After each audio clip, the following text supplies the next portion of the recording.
senior political analyst who's with me here in the studio. So a lot of claims made by the Israeli military in the last hour or so. They're basically saying that their assault on the Al-Shifa hospital was completely justified and apparently have hard proof to show the world. Well, they keep showing us these guns, right, which is kind of baffling. Why would Hamas leave the guns and not anything else? It sounds like, or it seems like a scene from The Godfather. Leave the guns, take the cannoli. Leave the gun.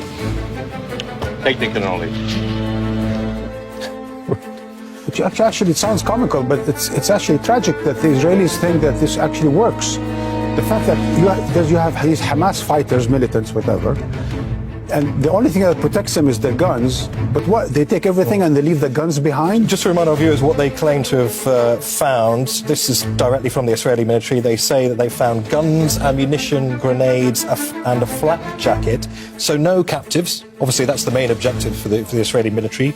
No massive network of tunnels. Today, I will be revealing intelligence proving that Hamas uses hospitals as terror infrastructures.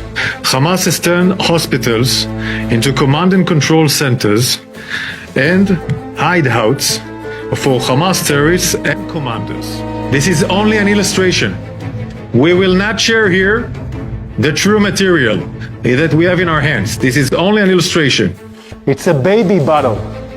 It's a baby bottle in a basement, above a World Health Organization sign. You see diapers. I want you to see this room. It's in the basement.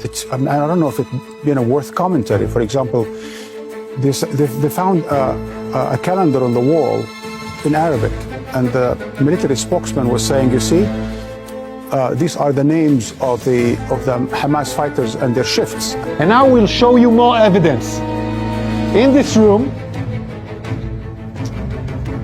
there is a list. This list, in Arabic, this list says, we are in an operation. The operation against Israel started in the 7th of October.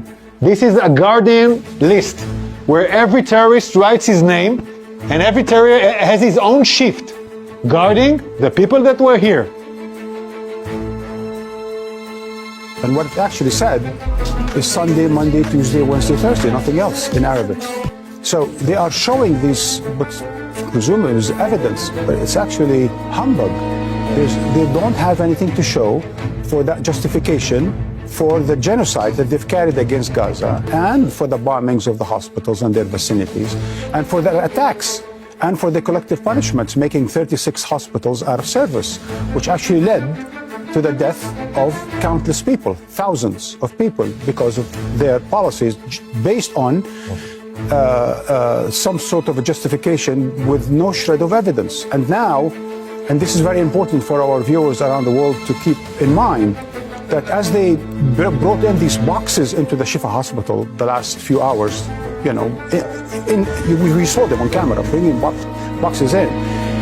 I can only think how they are staging a scene now under the hospital of what seems to be a Hamas presence. I mean, now they can set up a stage. Because by the time anybody's allowed into the Gaza Strip, the whole scene will have moved rapidly forward. Absolutely, Niamh. And more than that, 10 days ago, Hamas proposed independent committee of sort to come in to the hospitals and to check for themselves by the United Nations. I mean, we've seen, for example, the head of UNICEF making it into Gaza and so on.